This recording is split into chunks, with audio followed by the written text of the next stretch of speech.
Let's get into our first segment, Nick. A lot has been made about what is happening with respect to Fox News and this recent court filings that came out over the last couple of days. I think it happened this past Friday. Of course, as always, a news dump in a Friday afternoon, so everybody can head into the weekend and not cover it.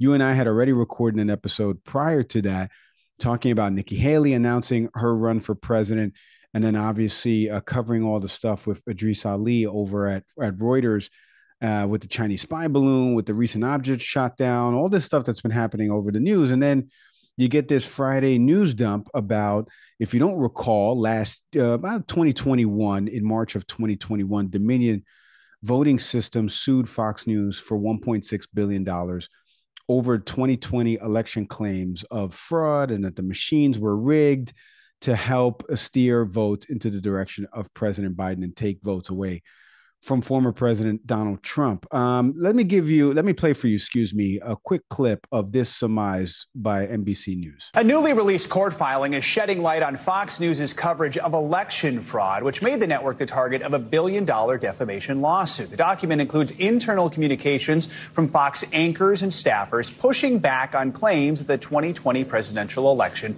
was stolen. NBC News senior reporter Jane Tim joins us now. So, Jane, what are we learning about these conversations, and why are they so important to this lawsuit? You know, this filing quotes and reveals significant behind-the-scenes discussions between Fox News anchors, Fox News executives, about the things that they were reporting, all these enormous doubts they were casting on American democracy systems and broadcasting, the president's attorneys and the sort of broad claims that they were making, things like foreign communists were involved in these sort of massive global schemes to steal the election from Donald Trump, that while they were reporting on those issues and putting these people on air, they were behind the scenes saying things like, I don't believe this. So a couple things first I want to do before we actually dive into this topic, because there really is two parts to this topic, in my opinion.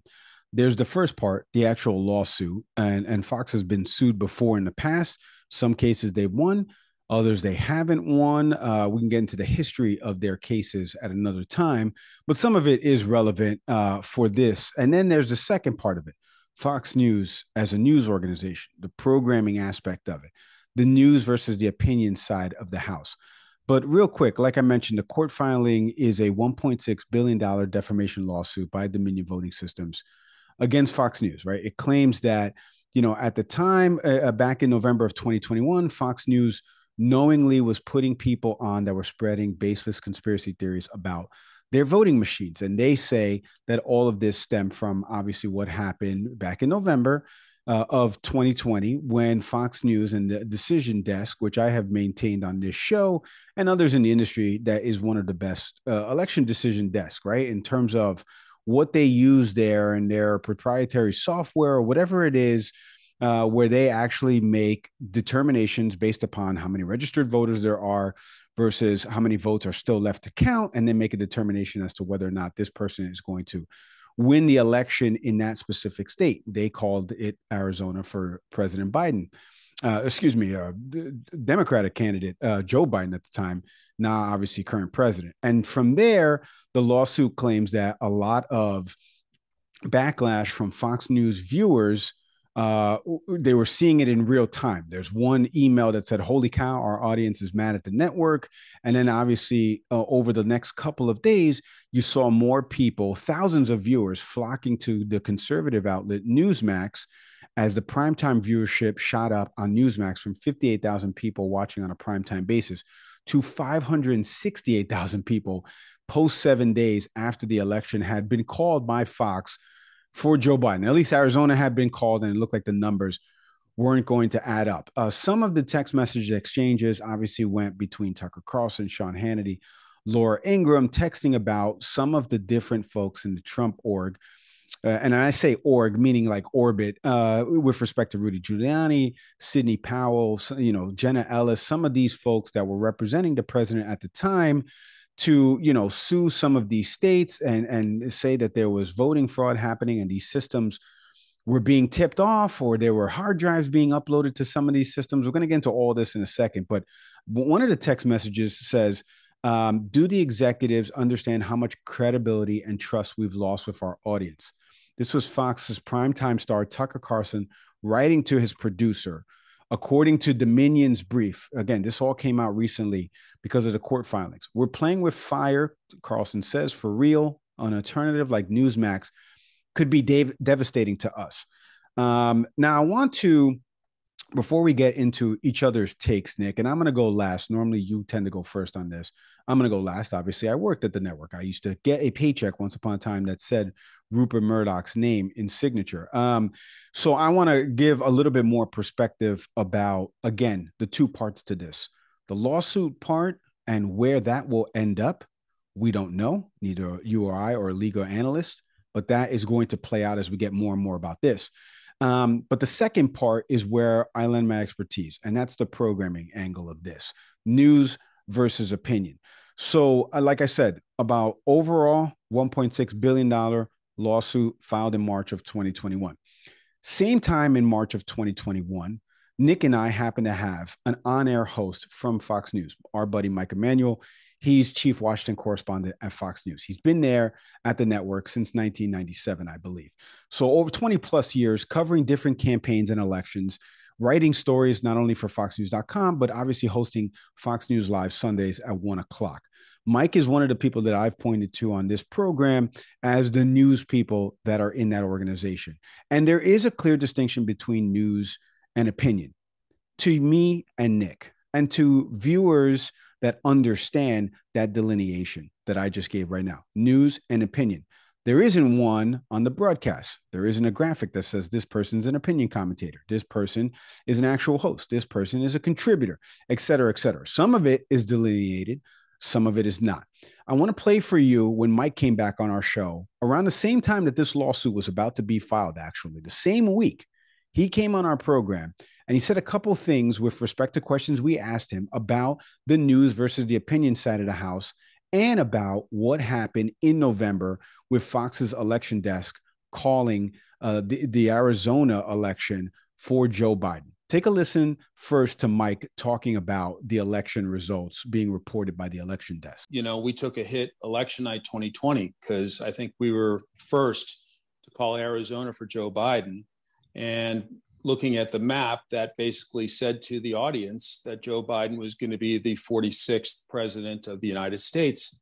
A lot of diehard Fox viewers were not happy with that. And so then you get into an issue of, do you tell people the truth or do you tell people what you think they want to hear? But I think it's an interesting and challenging dilemma, because if we'd lied to the audience that night when we had the numbers saying Joe Biden was going to win, then in a couple of weeks, when they find out that what we said election night wasn't true, then have we lost all credibility with them? I would hope so. And then Mike later on in the interview was talking to us a little bit more about, and I think you asked him this question, Nick, about, hey, I'm just a regular viewer here. What is the difference between news and opinion, and how other networks, you know, CNN, MSNBC, their regular competition is doing some of the same thing? Take a listen to Mike's answer here. I've come into contact with folks in my personal life outside of work who are like, oh, you're the Fox guy. I can't stand, you know, certain opinion host. And I said, well, what they do and what I do are very different things. You know, I think a lot of people who've gotten to know me outside of work and then watch my work go, oh, got it. Like, there's a big difference between the opinion side and the news side. All right, Nick, one thing I want to mention before I let you go, I want you to give your takes and then I'm going to go afterwards. The court filing also put out a lot of information about Neil Cavuto trying to cut away from a news conference that was held by Kayleigh McEnerney, talking about some unsubstantiated allegations. And what ended up happening was when they cut away, they went to a reporter, Jackie Heinrich, who's another, I think she covers the White House when Peter Doocy is not available, or she also covers it in conjunction with Peter Doocy. And she tweeted out at around the same time that there was no evidence of any voting system being deleted, lost, or changed votes. And Carlson texted, please get her fired. to Sean Hannity. This is all according to the court filing, saying Heinrich was hurting the company's bottom line. And she later deleted her tweet, by the way, I think within a 24-hour period. For context and background, if you're wondering why we're talking about something like this, the State of the Union address that happened a couple of weeks ago was watched by about 27.3 million people, according to Nielsen Advisory. And the number one network that people watched was Fox News. Fox News or a Fox affiliate, over 4.7 million people watched on Fox News, the State of the Union address, more than any other network in the primetime hours. On cable news. Now, again, in comparison, 331 million people live in the United States. Very small percentage of those watch actual cable news, less than 1%, around 1% actually. But regardless, Fox News dominates the other networks in terms of their primetime coverage. From 7 p.m. on, they're the number one network watched. 2.7 million people watching Jesse Waters at 7 p.m. on Fox News versus the other folks at MSNBC and CNN, respectively, combining for 1.5 million. That nearly doubles when you get to Tucker Carlson and his 3.15 million audience compared to 1.6 million. Well, actually, yeah, it's a little bit more than double with Anderson Cooper and Chris Hayes on CNN and MSNBC. Respectively. And then obviously 2.5 million with Sean Hannity, 2.1 million, again, blowing out the rest of the shows in the primetime lineup that are airing on other networks. I just want to give that background and context because I think it's vital to understand holistically the network performs in the primetime programming hours. The only other show that actually performs really well on Fox News, funny enough, is at 5 p.m., which is The Five.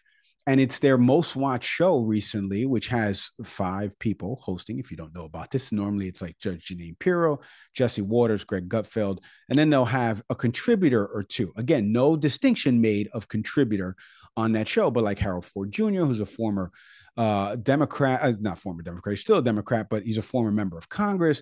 You'll have different people rotating in there. Normally there's one Democratic voice and 4 other conservative voices. That show gets 3.5 million people watching it at 5 p.m., as opposed to the other networks averaging a total of 1 million people watching. So Fox News is mainstream media in terms of how many people watch this network for news and opinion. And I want to get into that when I give my takeaways. But Nick, first I'll get into your takeaways. I gave a bunch there about the court filing. We played sound from Mike being on the show. Apropos, we didn't know at the time the Dominion lawsuit was just starting to make noise, and we had already had Mike on the week of. I checked back.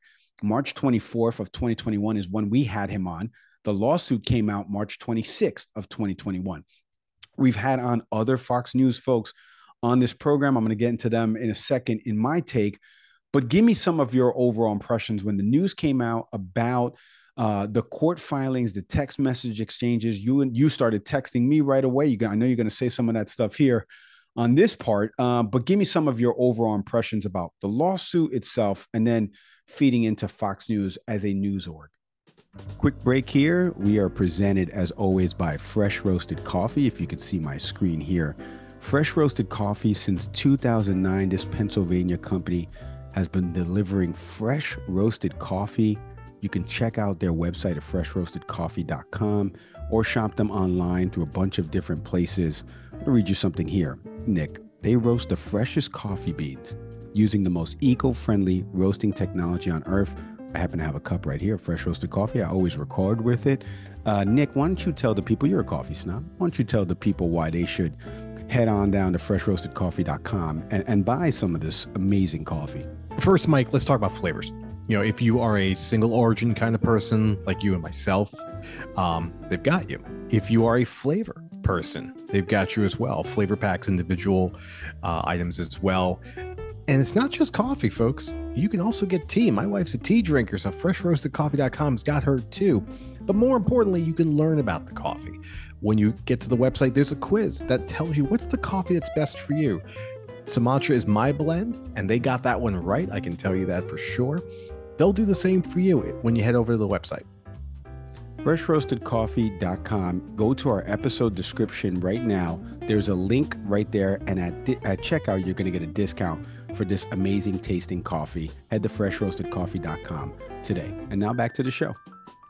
What I reached out to you with this weekend, similar to what you and I talked about during the January 6th hearing, actually, when it was revealed, I believe it was during the January 6th hearing, that there were messages from people at Fox actually to the president or in reference to the president about toning down the rhetoric about the Stop the Steal campaign. And what was going on essentially with those text messages was the very real revelation that folks like Sean Hannity recognized that this is getting out of control. But it was also the reality of the fact that Donald Trump lost the election. The most popular names at Fox News all agreed with that. So now, fast forward months later, we come to this. So, my initial takeaway is that I'm not surprised. I'm more really curious about viewers of the network. So, I've always been critical of Fox News as a brand. As I said in my opening about being a student history, I'm familiar with essentially the origin of Fox News, everything from Roger Ailes' relationship with Richard Nixon to the launch of the network from Rupert Murdoch in the 90s, and really the origin of a network that was just basically going after the Clintons 24/7. And had characters like Rush Limbaugh, and folks like that, and that's what they've always been. Now, what's been great about this show, and in my relationship with Mike, my co-host, not Mike Emanuel, but is the understanding of the larger machine and the workings at Fox News. Years ago, I had a friend, we're still friends, who anytime when he would send me a news article, had sent it from Fox News. And he's I don't know if he watches as much, but the articles he would send me at Fox News seemed like news articles. They weren't editorials. It was just something that happened in the news. Now, of course, like most news agencies, Fox will emphasize some stories, as opposed to others. But, they seem like reliable pieces of reporting. And when we think about Fox, something I've learned on this show is I think about folks like Mike Emanuel. I believe Trey Yingst is at the network, and Mike, you had done an interview with him at some point too. Marie Harf, we've gotten to know, who's been on the show multiple times, who's become a friend of ours, who was at the show in DC with us, a supporter of the brand, a member of the CWPT family, I proudly say, who represent what Fox News could be, which is fair reporting. Unfortunately, what Fox promotes are folks like Jesse Waters, are folks like Tucker Carlson. Now, I don't know where Jesse is with all this. Did he actually believe the election was stolen? I don't know. But what Tucker's text messages tell me is Tucker is an entertainer, and he recognizes the threat. I'm going to use a professional wrestling analogy here. Many of you, many of you've seen us make this analogy before with professional wrestling and television news, and I'm going to bring it here. When the performer starts to make references to the fact that there are inner workings going on, within the league or within the offices, right? In the WWE, it's about Vince McMahon. And, when there's references to Vince McMahon as the owner, as the business person, not as the character cartoonish villain on these WWE programs, people get in a lot of trouble. And most recently, I saw an interview, or not an interview. A guy did a promo at a wrestling event. And it's just so funny. This popped in my head this evening, but it just came to me.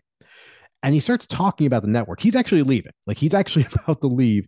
But he talks about, the WWE, and talks about, Vince McMahon and everything going on. And at some point, the mic gets cut out, and fans are losing their minds. The commentators don't know what's going on. But what essentially happened is that the guy pulled the curtain and said, hey, this is actually what's really going on, in case you're curious.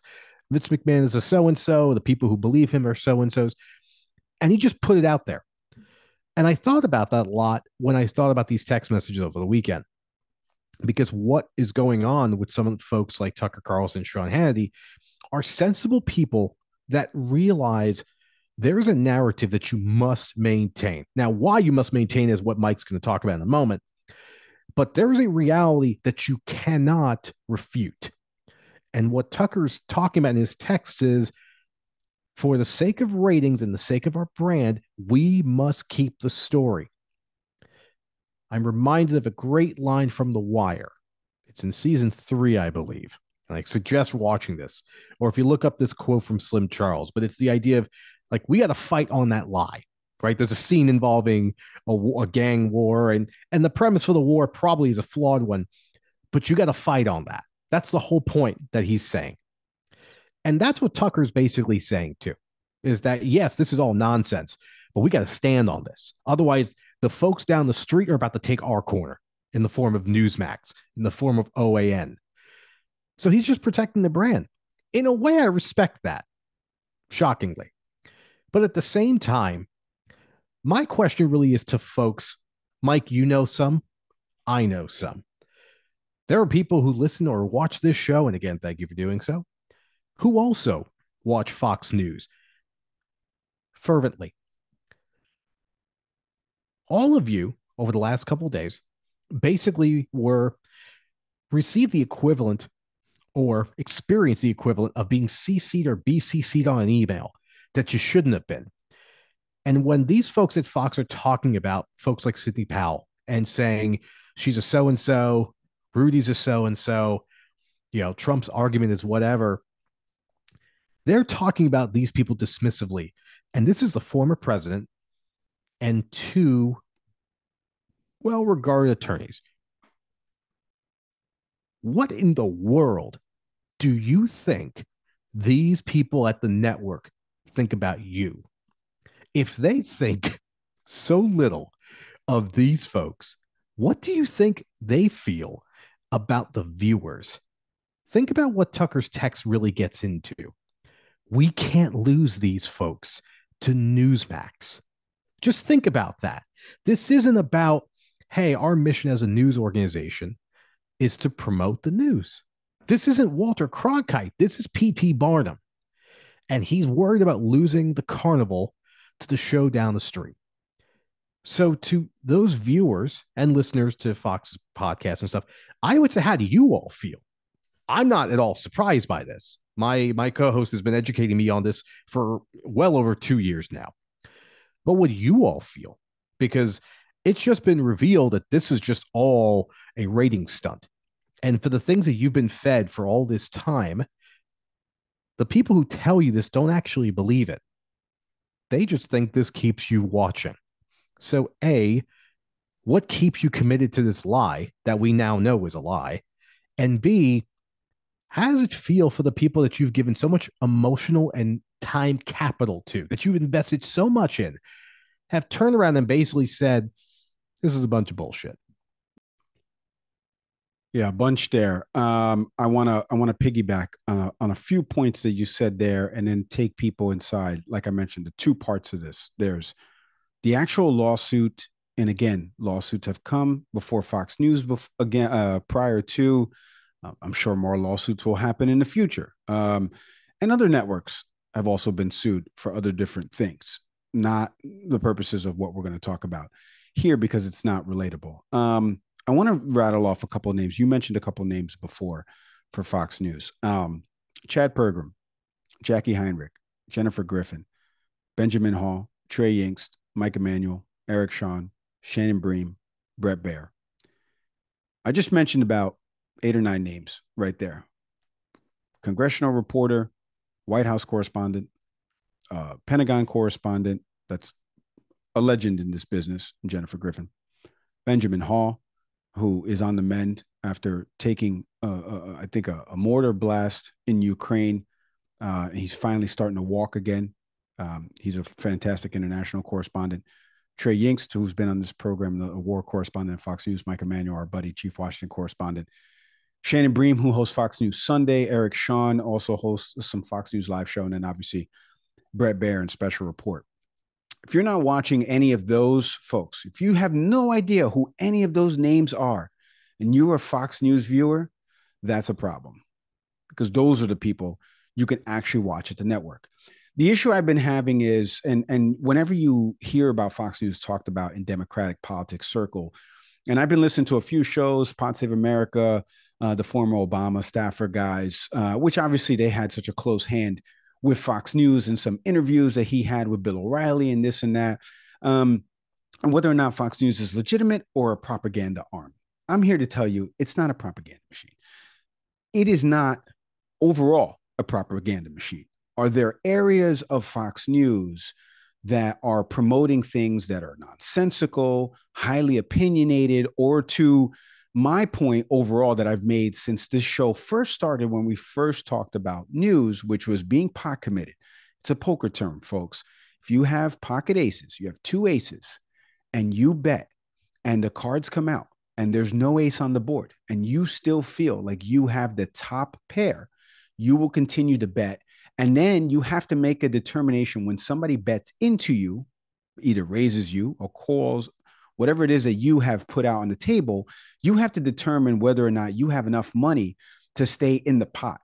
And is the pot worth it? So if you've got $100 left and there's $500 in the middle of that pot, is that pot worth it to stay in it? Because you feel like you've got to stay in it. You've got to stay pot committed.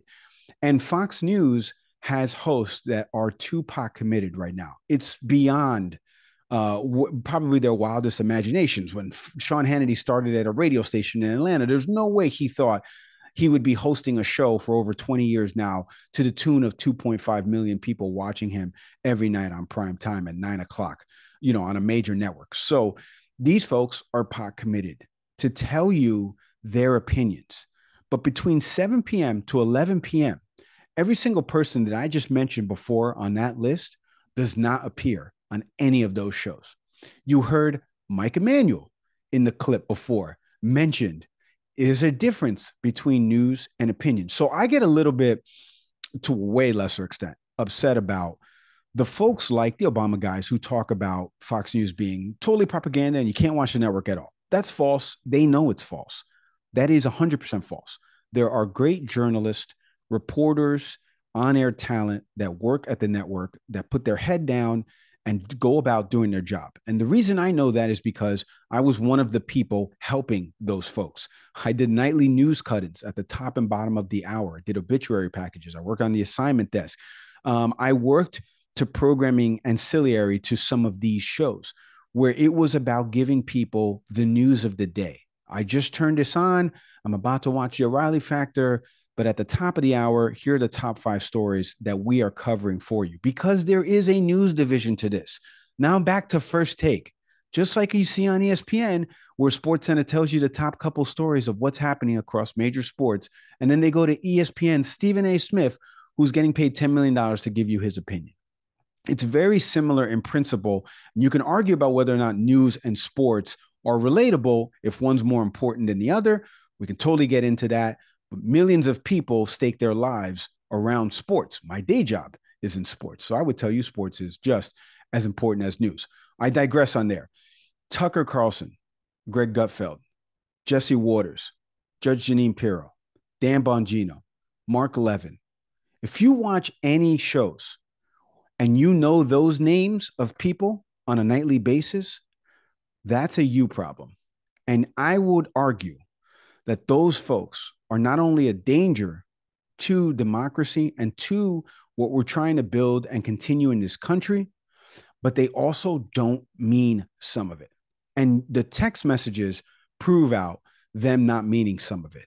Fox doesn't make the distinction that, hey, here's a disclaimer at the top of the show. By the way, everything that you're about to see in this next hour of programming is the opinion of one host, and also contrived of his senior producers putting spins on different talking points or topics. Just as we were about to start recording this episode, Nick, I turned on Tucker Carlson because we happen to be recording in the evening.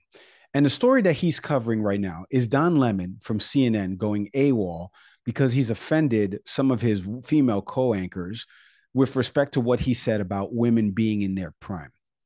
Now, fair to cover that because obviously CNN is covering the lawsuit happening at Fox News. Are the two comparable? Probably not, but because one is giving misinformation, the other one was Don Lemon's opinion on a morning show. They're not comparable. They're not even apples to oranges. However, is fair game to go after that.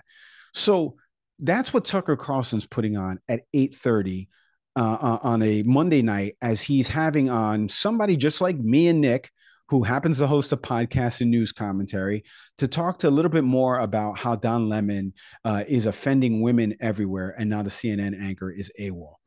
If you go to foxnews.com right now, you can do this very easily. Go to foxnews.com right now. There's a search bar at the top right. Click on that, type in the word Dominion, and let me know what you see. I'm going to tell you what you see. You get results for Old Dominion basketball. There are no stories about Dominion voting systems except one video that was done by an interview done by Eric Shawn, who happened to have on a Dominion spokesperson, Mike Steele, I believe was his name. This was back in November to explain how Dominion machines work, the touchscreen process, the copy that's printed, what's handed to an election official, how that copy is used for recount purposes, et cetera, et cetera. Eric asked a couple of questions that were in the ballpark of like, what kind of questions is that? And then some actual news questions.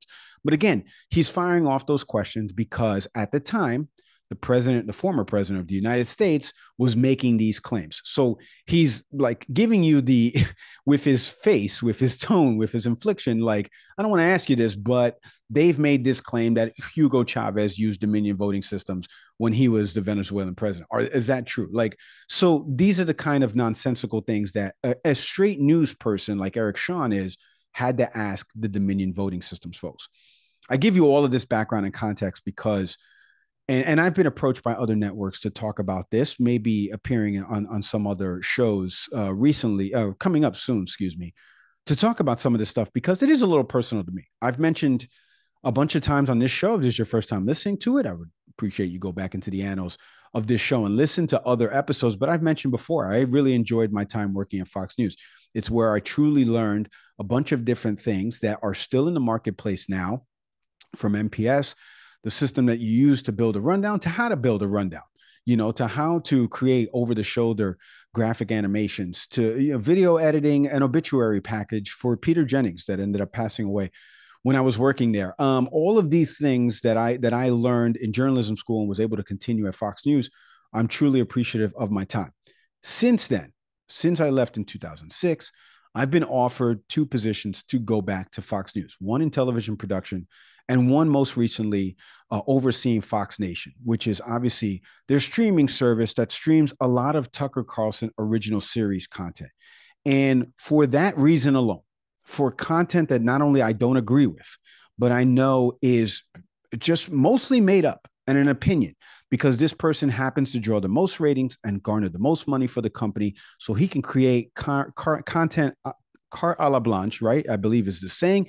I didn't want to oversee something that housed content like that, was pushing out content like that to the audience.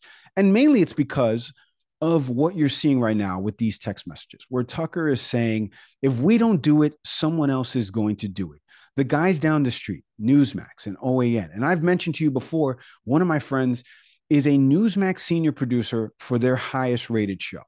And in private conversations between him and I, a lot of the subject matter that we talk about is related to, how are you covering this like that? And, he read between the tea leaves, he gives me a little bit of it is what it is, because they're trying to keep pace with the other guy that's doing it in prime time to a much larger audience. And he's making it up as he goes along. I have to one up each other. We've made this analogy before with when Candace Owens says something, it seems like Megyn Kelly feels like she has to say something. And then Tommy Lauren has to say something, because they all can't coexist. It's catching that wave. If you know the surfing analogy, I have to ride that wave for as long as I can. I don't know when I'm ever going to catch something like this again. And, to your point, Nick, I do salute these. Oh, I don't salute. I do appreciate that they're upfront about it. They're not upfront on air, but they are upfront about, I got to ride this out. It's too late now. These people want it. And if I don't give it to them, somebody else is going to give it to them. And there's money to be made here in this. You and I have talked about this all the time. We're not loaded. You and I are not loaded. We're not influenced by millions of people coming to visit us, because we could easily rename this the Two Brown Guys Love America podcast. Nick and I put on the hats. right? And we go out there, we love America, and Nick going on the Dinesh D'Souza show, and then I'll go on Dan Bongino on a Sunday night, and everything would be great, and we'd be making tons of money, and Charlie Kirk and all these folks. But there's a part of it where we don't believe that stuff, and they don't believe that stuff. And the issue I have, and have always had, and have always maintained, is I'm coming at it from a different angle. You maybe read this stuff and you go, you know what? I don't trust this. This is from AP. This is from USA Today. You know, some of this is from Dominion themselves. So, right, they obviously have an axe to grind because they're suing for all of this stuff and their company was harmed and all that. Okay, I get some of that. But I worked there. I was in the building. I had a badge that worked there. I was assigned to a show that's still airing there in primetime hours. Like, so I'm still friends with folks from that network. We talk to people all the time that help us get book guests from that network on. You've mentioned Marie Harf and some other contributors that have been on this program. Leslie Marshall's been on this. Trey Yingst has been on this Chad Pergram, like I mentioned. So we get access to people on the network, and we bring on contributors, and we bring on obviously correspondents across, whether it be Pentagon, War, White House, because we know that they're covering it. We know that they're covering the news. What is a news story, folks? There's a car fire in Queens. 2 people have died. Authorities say XYZ. Somebody goes out there and interviews the police, victims, witnesses, and then creates a story. We're talking to those people. I'm not talking to Tucker Carlson. We're not talking to Jesse Waters. We're not talking to Greg Gutfeld. And if you want that kind of talk, if you want that kind of podcast, the beauty of this country is you're allowed to have that kind of podcast. You're allowed to listen to that kind of stuff. Maybe it's a beauty, maybe it's a curse. Who knows? But you're allowed to do it. You're allowed to be lazy in terms of your search habits. You're allowed to be, when Nick started all of this with a historical lesson about reading different things, you're allowed to not read and call a book too woke for you because you don't want to learn about it. But at the end of the day, know that that's a you issue. That's not an us issue.